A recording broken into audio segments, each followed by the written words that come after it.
বুঝলি ভাই? অনেকদিন কোনো কন্টেন্ট বানানো হচ্ছে না কিন্তু। बात तो सही है। তো কোনো কন্টেন্ট ভাবলি? ভাবছিও ভাব, আমি ভাবছি তো, ঠিক ভাবছি তো, ভাবনা। ঠিক আছে, দেখছি।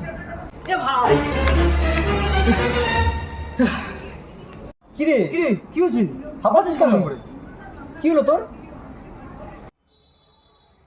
ভাই গার্লফ্রেন্ড কাছে ওই তো দেখলাম। क्या बात कर रहे हैं? দেখ, আজকালকার দিনে এরকম হয়ে থাকে, তো সব নিয়ে ঘাবড়াস না, চিল করে থাক। अच्छा তখন মন মস্তিতে থাক, কোনো কিছু চাপ নিবি না, ওসব একটু হতেই থাকে, কোনো চাপ নিবি না। ও ঠিক বলেছে। হ্যাঁ, ওটা হতেই থাকে। আরে ভাই পুরো কথাটা শোন, তোর গার্লফ্রেন্ডকে ওয়েতে দেখলাম ভাই।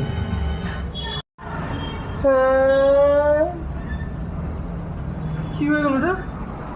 ভাই বস বস বস বস বস ভাই, ভাই এরকম কতটা কিচ্ছু চিন্তা করছে, চিন্তা করি ভাই, চিন্তা করি। আমি কি করলাম?